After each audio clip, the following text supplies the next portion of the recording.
He ran as if death itself was after him. Cameras at an airport in Bulgaria captured a man who, having abandoned his backpack, passport, and money, ran out into the street and disappeared into the fields. No one has seen him since. His name was Lars Mittank. He had come on holiday with friends, but he never returned home. What could have made a healthy, young guy run away from everyone in a panic, even from rescue? In 2014, the disappearance of 28-year-old German Lars Mittank, who was traveling abroad for the first time with friends, shocked the entire world.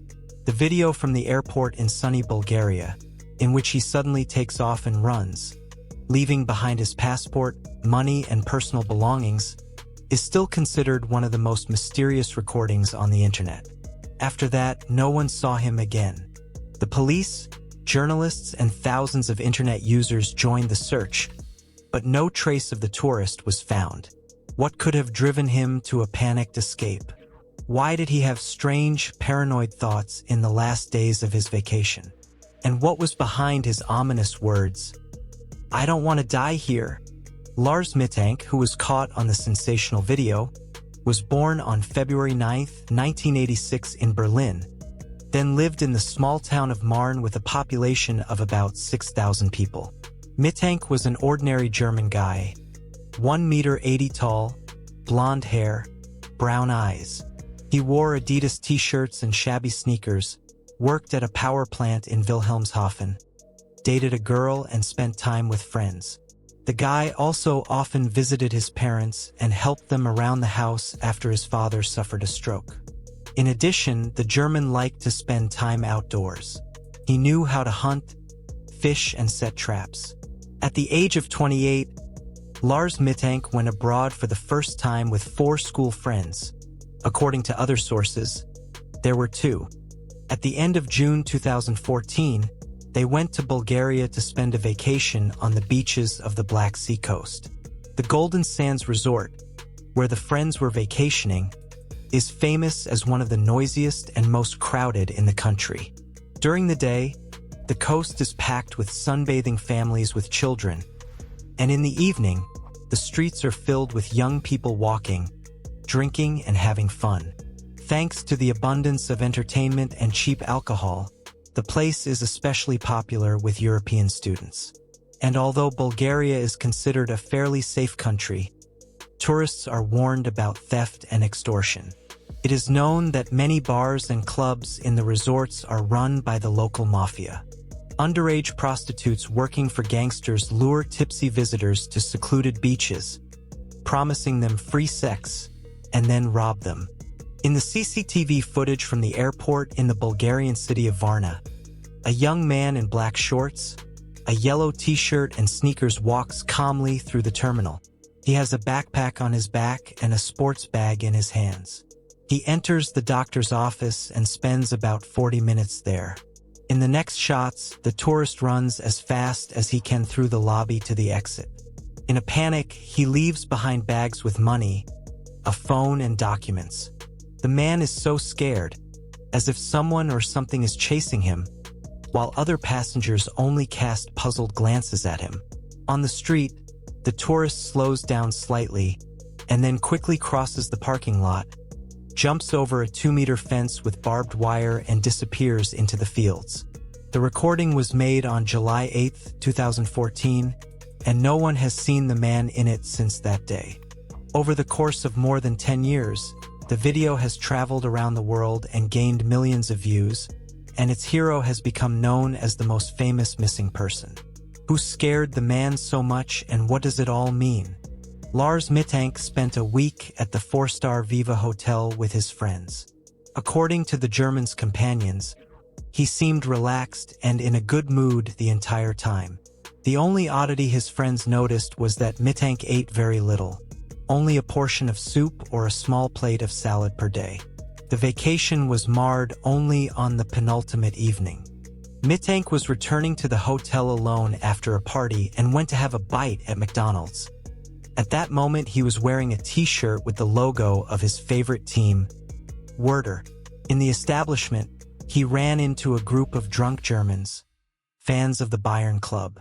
At that time, the final matches of the World Cup were taking place in Brazil, and the German national team was confidently making its way to victory in the tournament, so the fans were on edge. In this situation, a quarrel arose between the compatriots, and Mittank received a blow to the ear.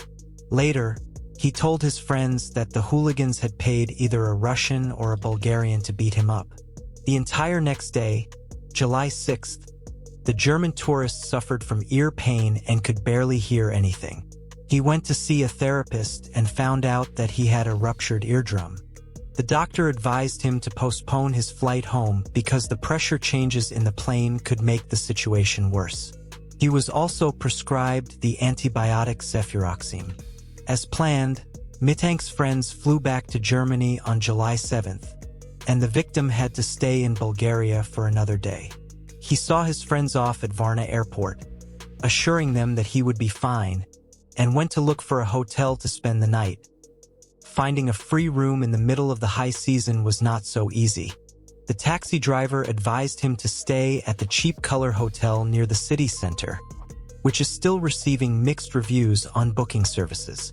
At the same time, some sources write that the hotel has a dubious reputation and is located near seedy gypsy slums, which even local residents avoid. After checking into the hotel, Lars began to experience inexplicable things.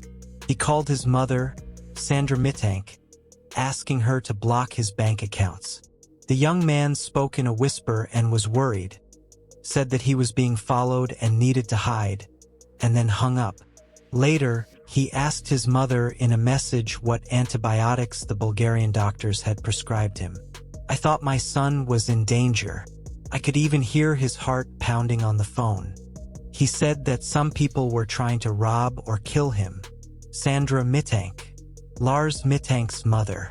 At the same time, the cameras in the hotel recorded Mittank walking back and forth in the lobby, looking out the window, hiding in the elevator. At 1 a.m., the German left the hotel for an hour and then returned to his room. Where he was all this time is unknown.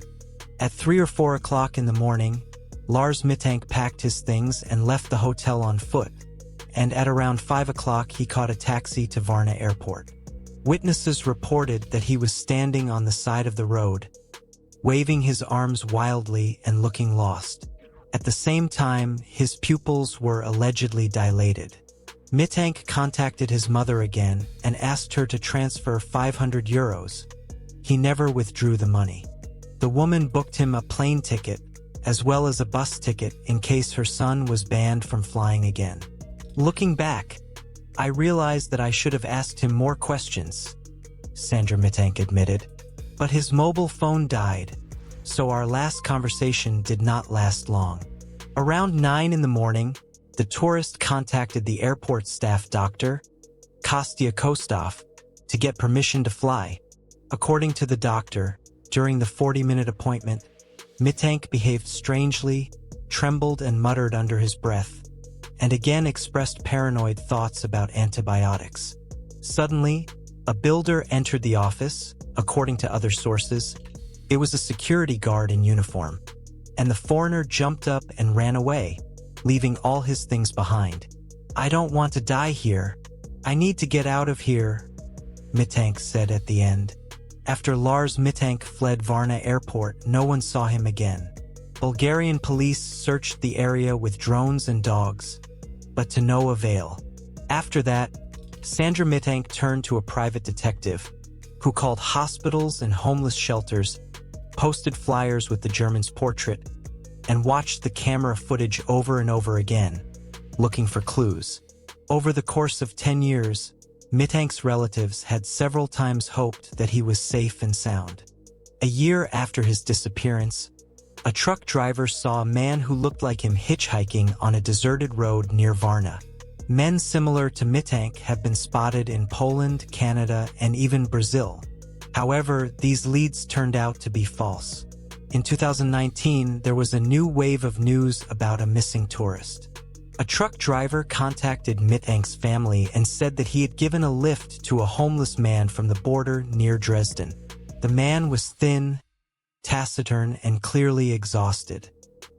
His hair was disheveled and his eyes were sunken, but the driver was absolutely sure that it was Lars Mittank.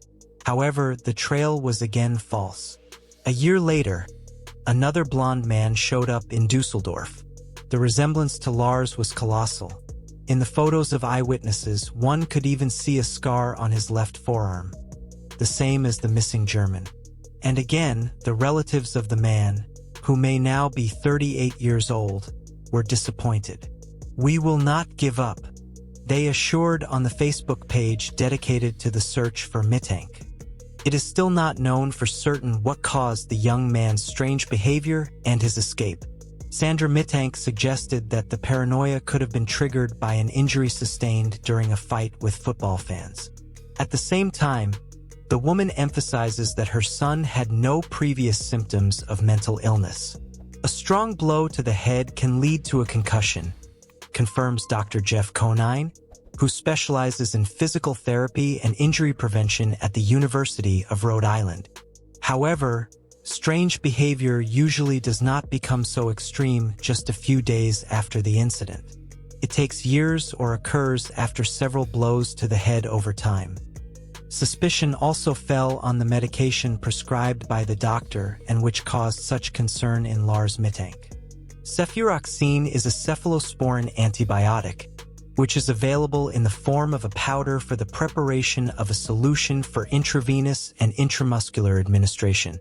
The antibiotic is also available in the form of tablets called Prefix, international non-proprietary name, Cefprozil. The drug is prescribed for infections of the respiratory and urinary tract, skin and soft tissues, as well as ENT organs. Among the rare side effects caused by this substance are dizziness, increased activity, headache, nervousness, and insomnia.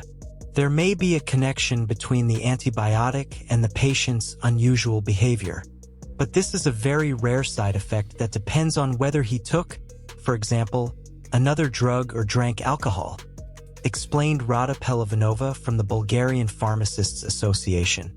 It is possible that Mittank developed psychosis precisely because of the medication, although the doctor who observed him claims that the patient never took the pills. He did not take these antibiotics. He did not even fill the prescription, so his behavior could not have been caused by this, Kostov recalled. "I can't think of any reason why he left my office in such a panic. I'm still confused." Kosta Kostov, doctor who treated Lars Mittank.